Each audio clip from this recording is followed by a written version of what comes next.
Super star Krishna గారు విజయశాంతి గారిని introduce చేసినటువంటి సినిమా 25 ఏళ్ళు గడిచింది. ఆ సినిమా పేరు కిలాడి కృష్ణుడు. సూపర్ స్టార్ కృష్ణ గారు ఇంట్రడ్యూస్ చేయటం ఏంటి అంటే నిజంగానే మరి విజయ నిర్మల గారు చెప్పిన మీదకే కృష్ణ గారు ఓకే చేసి కన్విన్స్ అయ్యి హీరోయిన్గా ఆమెను కొనసాగించారు. చాలా లేతగా సన్నగా పీలగా ఉన్న ఈ అమ్మాయి హీరోయిన్గా నప్పదనుకుంటా అని కృష్ణ గారు చెప్పినా కూడా లేదు, భవిష్యత్తులో చాలా పెద్ద స్టార్ అవుతుంది అని విజయ నిర్మల గారు కన్విన్స్ చేసి కంటిన్యూ చేయగలిగారు కాబట్టి ఆ పదం వాడటం జరిగింది. అంతకుముందు ఈ చిత్రం తర్వాత కృష్ణావతారంలో ఒక చిన్న రోల్ చేశారు ఆమె. కానీ దానికి ముందే దేవుడు లాంటి మనిషిలో మనకు కనిపిస్తారు విజయశాంతి గారు. చాలామందికి గుర్తుండొచ్చు, చాలామందికి గుర్తుండకపోయి ఉండొచ్చు. చూడండి, కిలాడి కృష్ణుడు ఈ సినిమా హైదరాబాద్ విక్రాంత్ రాజేశ్వర్లో చెరో 14 రోజులు ఆడేసి బై బై చెప్పేసింది. గుంటూరులో 14 రోజులు మాత్రమే, విజయవాడ శీష్మహల్లోనూ 21 రోజులు ఆడింది. ఈ సినిమాలోని ఒక ప్రధాన పాత్రలాగా కనపడేది గగన్ మహల్ హోటల్. ఆ హోటల్ ఓనర్ తాలూకు కొడుకు, అలానే కూతురు, అలానే ఆ పార్ట్నర్ తాలూకు కొడుకు ఈ హీరోయిన్లు. సరే, ఈ విజయవాడకు సంబంధించి 21 రోజులు ఆడింది అనుకున్నాం కదా. గుంటూరులో 14 రోజులు మాత్రమే ఆడితే 14 రోజులకే 69,000 కలెక్ట్ చేసింది ఈ సినిమా. 1980లో కృష్ణ గారివి 17 సినిమాలు రిలీజ్ అయ్యాయి. 17 సినిమాలు చూడండి. కలర్ సినిమాలు వచ్చిన తర్వాత కూడా 17 సినిమాలు రిలీజ్ అయినాయంటే ఆయన క్రేజ్ ఎంత ఫాస్ట్గా చేసేవాళ్ళు. అంతే ఫాస్ట్గా ఈ సినిమాలో మొదటి ప్రారంభ సన్నివేశాల్లో చాలా చలాకీగా అసలు ఈయనకి ఈ తరహా డ్యాన్సులు నప్పుతాయా, చేయగలరా అనుకున్న వాళ్ళ సందేహాలు పటాపంచలు చేసేలాగా ఇందులో క్లబ్ డాన్సర్గా గిటార్ పట్టుకొని ఊగుతూ కనిపిస్తాడు. శ్రీనివాస్ గారు దీనికి మ్యూజిక్ మన డ్యాన్స్ మాస్టర్.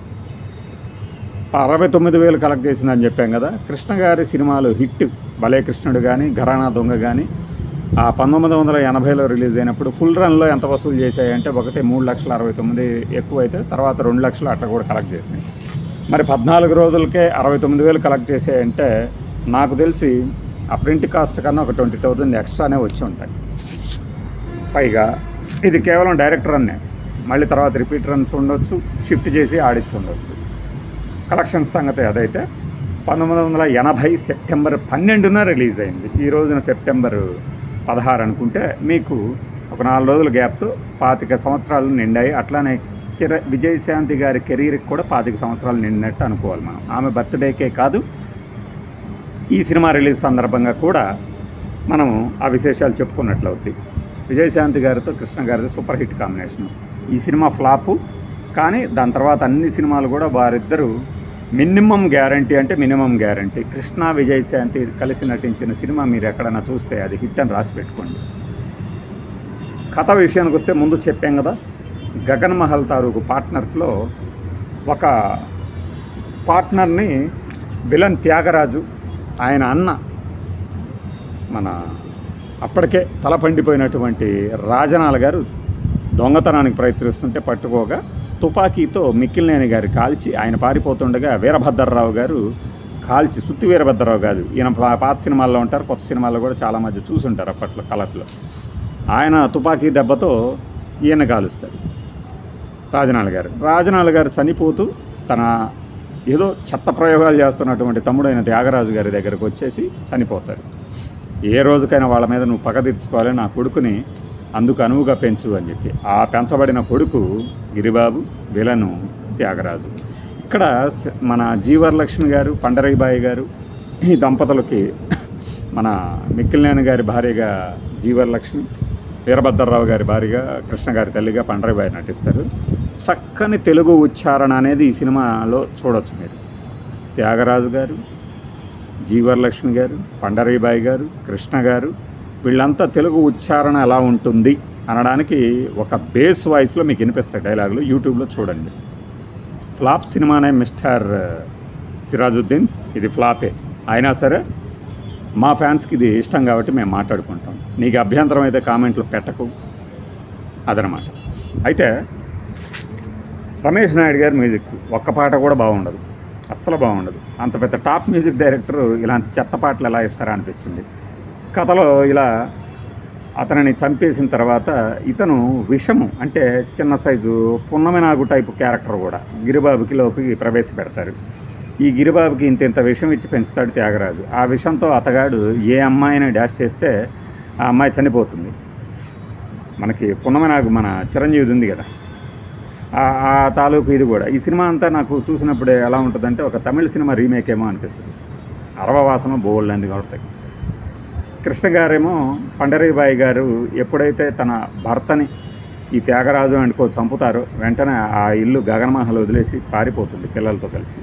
మిగిలి ఉన్నటువంటి జీవరలక్ష్మి గారికి అత్యంత వినయుడిగా సంపన్నుడిగా వినయ సంపన్నుడిగా నటిస్తూ మేకవన్నె పులిలాగా త్యాగరాజు దగ్గరే ఉండి వారిని వెతుకుతున్నట్టు నటిస్తూ ఆస్తిని కాజేసే ప్లాన్లు వేస్తూ ఉంటాడు. ఇక్కడ కృష్ణ గారేమో తన తండ్రిని చంపిన వారి మీద పగ తీర్చుకోవాలని అదే ఊరిలో ఒక క్లబ్ డ్యాన్సర్గా పనిచేస్తాడు. మిగిలిన సమయంలో డిటెక్షన్ చేస్తూ ఉంటారు. ఈ సినిమాలో 2 కథల్ని ఒక రొమాంటిక్ యాంగిల్ని కన్నా పక్కన పెట్టి తీస్తే ఒక చక్కని డిటెక్షన్ సినిమాగా మిగిలేదు. ఎందుకంటే ఈ హత్యలు గిరిబాబే చేస్తున్నాడు అమ్మాయిలని ఇలా తాను శృంగారం చేసిన తర్వాత అనేది కనుక రివీల్ చేయకుండా ఉండి ఆ సినిమాను అలా కనుక తీసుకెళ్ళి ఉంటే సూపర్గా పండేదనమాట. సరే, ఇవన్నీ 25 ఏళ్ల తర్వాత మనం మాట్లాడటం ఎందుకు కానీ, అయితే ఇదే విషయాన్ని అవసరాల ఆనందరావు గారు అనే ఒక వ్యక్తి అప్పట్లో చిత్ర సమీక్ష కూడా రాశారు. చూడండి, ఈ పక్కన స్టిల్లో వెళ్తాను. ఆయన పండరీబాయి గారు చనిపోతే నేల మీద పడుకున్నప్పుడు కళ్ళు రెప్పలు ఆడించటం అంట. మరి బహుశా అప్పుడు కనబడి ఉంటుంది. అలానే సాక్షి రంగారావు గారు ఎవరంటే ఈ ఇద్దరు హోటల్ పార్ట్నర్స్ దగ్గర లాయరు. ఈ లాయర్ వీలునామా చదువుతాడు. ఆ వీలునామా త్యాగరాజు ప్రేరేపించి దాన్ని మారుస్తాడు.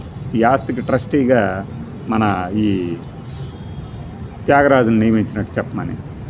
ఆ మరుసటి రోజే పండరీబాయి గారు వెళ్ళిపోయిన మరుసటి రోజే ఇతను మాయమవుతాడు. ఎందుకు మాయమయ్యాడు అనేది కృష్ణ గారు డిటెక్షన్ చేస్తుంటారు. ఆయన విలన్ డేల్లో సాక్షి రంగారావు గారు దాహం అంటుంటే కృష్ణ గారు మాట్లాడేసేసి తనకు కావాల్సిన సమాచారం తెలుసుకొని వెళ్ళిపోతారట సాక్షి రంగారావు గారిని వదిలేసి. ఎట్లా అంటే ఇప్పుడు నేను కొన్ని విషయాలు సినిమా చూసి మీకు చెప్పాలి అనే ఆతృతతో కొన్నే చెప్పి కొన్ని వదిలేసేసి వెళ్ళిపోతుంటాయి కదా, అలా. బహుశా డైరెక్టర్ గారు విజయ నిర్మల్ గారే దీనికి కృష్ణ గారే సమర్పించారు. విజయ నిర్మల్ గారు కూడా దీన్ని ప్రేక్షకులు పెద్దగా పట్టించుకోకపోవచ్చు, అనుకొని ఉండొచ్చు. అయితే కృష్ణ గారికి 4-5 వేషాలు ఉంటాయి ఇందులో, మారు వేషాలు. అందులో పురోహితుడి గెటప్ అదిరిపోతుంది, ఎవరు గుర్తుపట్టలేరు, సూపర్గా చేశారనమాట. మిగతా గెటప్లు మామూలే. కృష్ణ గారు అంతటా అందగాడు ఏ గెటప్ వేసినా వెంటనే ప్రేక్షకులు గుర్తుపడతారు, విలన్లు మిగతా పాత్రధారులు గుర్తుపట్టరేమో కానీ. అట్లా ఒక సరదా సినిమా. నేను ఏదైతే సినిమా చూసి ఒక కంక్లూజన్కి వచ్చానో 25 ఏళ్ల క్రితం ఆ అవసరాల ఆనందరావు గారు కూడా అదే రాశారు.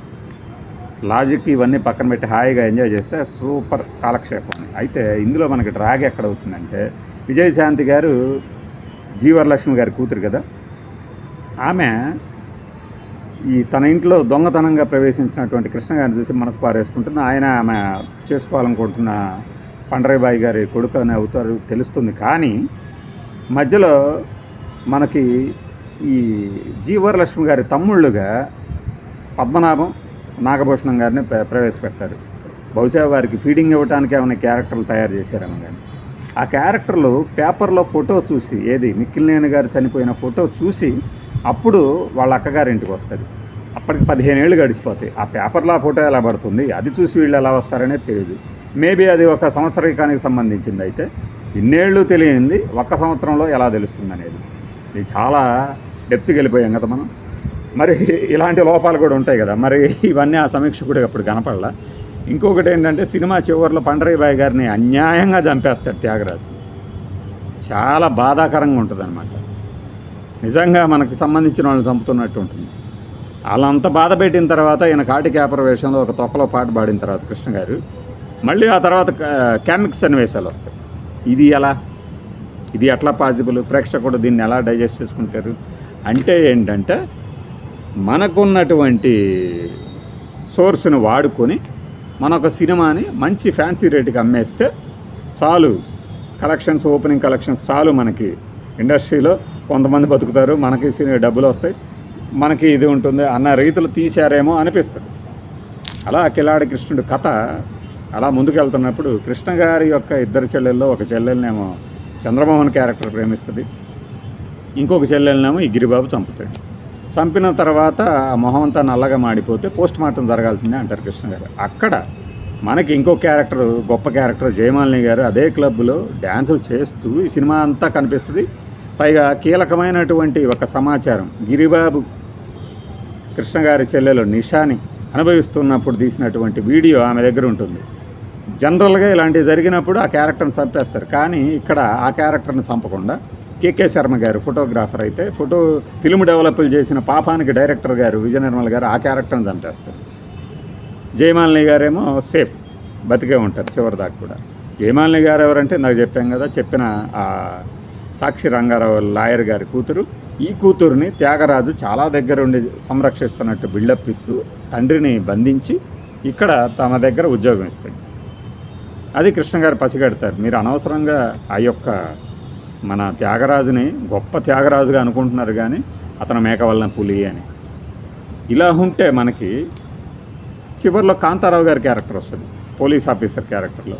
చంద్రమోహన్ గారు కృష్ణ గారిని నిర్దోషి అంటుంటే కేకే శర్మని చంపివేసిన నేరానికి, లేదు అతనే దోషి, అతన్నే పట్టుకోమంటారు. ముందు ఈ విలన్లని దోషి అని చెప్పేసి పట్టుకోవాలనుకున్నప్పుడు మాత్రం వద్దు వాళ్ళు పెద్ద మనుషులు, ఇంకా ఆధారాలు కావాలంటారు. ఇక్కడ అనుమానిస్తుంది ఈ క్యారెక్టర్ని, చంద్రమోహన్ క్యారెక్టర్. దాన్ని ఎలా డిజైన్ చేశారంటే చివరిలో కాంతారావు గారు డ్యూయల్ రోలు, ఇలానే ఉన్నవాడిని పట్టుకొని త్యాగరాజు వచ్చి అట్లాడు. అది ఒక అసంబద్ధమైన లాజిక్ కదా, ఆ క్యారెక్టర్ని అలా ఉంచినా సరిపోద్ది కదా. ఇన్ని డైరెక్షన్ లోపాలు, కథలో లోపాలు. కథ మర్చిపోయి చెప్పడం మీకు, అప్పలాచార్య గారు మన కొసరాజు గారికి చుట్టమైన. అది ఈ సినిమాకి సంబంధించి కిలాడి కృష్ణుడు. కాస్ట్యూమ్స్ బాగుంటాయి, కృష్ణ గారు బాగుంటారు, లక్ష్మణ్ గోరే గారి ఫోటోగ్రఫీ బాగుంటుంది, పట్లుగా చూస్తే సినిమా కూడా బాగుంటుంది. మధ్యలో నేను చెప్పిన ఈ డ్రాగన్ తీసేస్తే కిలాడి కృష్ణుడికి 25 ఏళ్ళు. బాయ్.